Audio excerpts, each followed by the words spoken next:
Hi, these comments are for KJ. This is Michael from BetterTOEFLScores.com. You just sent me an independent writing practice test for the TOEFL IBT, and I just read and scored your essay. My oh my, I think we have pretty close to a 5 on this one.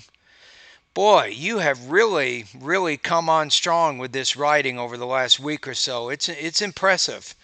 So you said an essay at this level, I'm going to give you a 5, effectively addresses a topic and task. You did that. Is well organized and well developed, using clearly appropriate examples, explanations, and/or details. Displays unity, coherence, and progression exactly. And boy, displays consistent facility in the use of language, demonstrating syntactic variety, appropriate word choice, and idiomaticity, though it may have minor lexical or grammatical errors. You got a very cleanly written essay here. Let's take a look at the topic first. Do you agree or disagree with the following statement? All university students should be required to take history courses no matter what their field of study is. Use specific reasons and examples to support your answer. So I'm going to read it and then give you my final comment. So the one thing I noticed, your vocabulary is just impressive.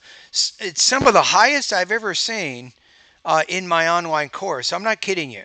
And that says a lot. I've had doctors, I've had lawyers, I've had business people, pharmacists, you name it. They've taken my course, and your vocabulary level. Take a look at this. If I do a quick analysis of it, first of all, Microsoft Word gives you a score of 94%. That's always a good sign. The higher the score, the better. But it doesn't mean that it is perfect or it's not perfect, but it means that the computer likes your writing, right? But a human also needs to look at it, which is what I'm doing right now. Your document stats, this is where I'm like, look at this. So your average words per sentence is 28.3. Your average characters per word is 5.3. It is tough. When I write and I try to get my writing over five characters per word, it takes a consistent, concerted effort to do it. And you did it here. So your grade level here is 15.5. Wow. That's good. Very good. You're writing to your level. You're going to get a PhD here in the United States, right?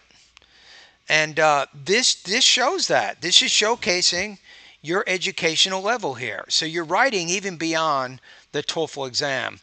So you say in the beginning, the famous quote, standing on the shoulders of giants, phrased by the father of classical physics, Isaac Newton, addresses the importance of learning from the past. History can be a wonderful encyclopedia that contains answers to countless questions, but only if you look hard enough. Although whether universities should make history courses optional or not remains debatable. I support the idea that keeping history courses mandatory for all students regardless of their majors is beneficial because it allows young people to build empathy through studying the lives and struggles of others, and it helps us learn problem solving through observing and analyzing patterns in history. So you actually have your thesis, which states your 2 points.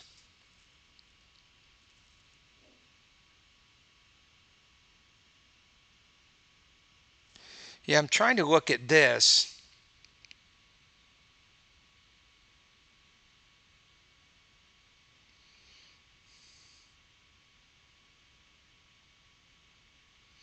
I guess it's all. I'm trying to figure out how your grammar, although whether universities should make. Okay, no, remains. So you have although.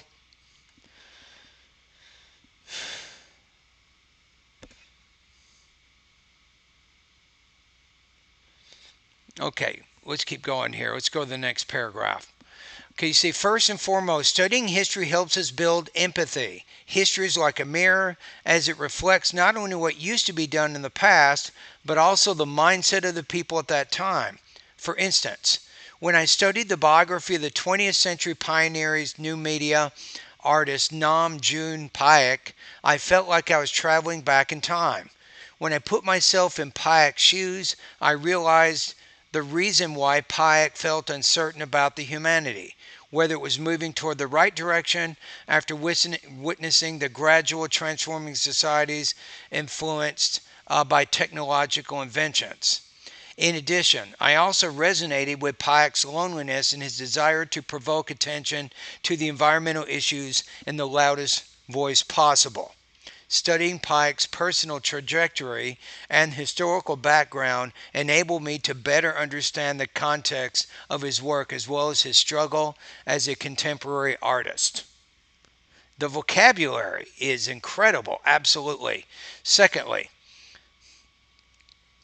the past teaches us about the present. By analyzing and explaining problems in the past, we see patterns that might otherwise be invisible in the present, thus providing a crucial perspective for understanding and solving current and future problems. Take the recent COVID-19, for example, pandemic.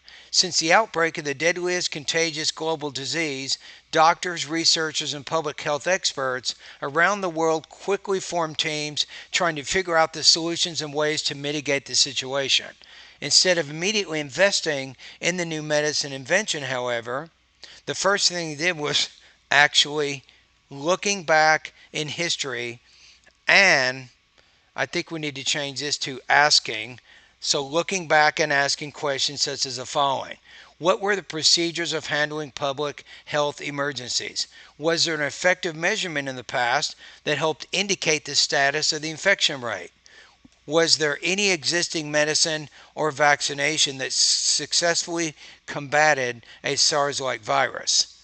To summarize, I believe that universities should keep history classes on everyone's timetable because it helps students develop more empathy and problem solving abilities. And you basically just restated the two most important points of your response there. So you have a nice kind of structure to your ideas. Okay, so that's it. So if I go back to how you scored on this essay, it's a 5. This is incredible. This is a 5 out of 5, 30 out of 30 points on the TOEFL writing section of the exam. Your essay is very well organized. You take time to develop each point in your body paragraphs. You have your conclusion, and you have an incredible vocabulary range of vocabulary and syntactic variety that's going to give you a super high score here. So thank you for completing this practice test.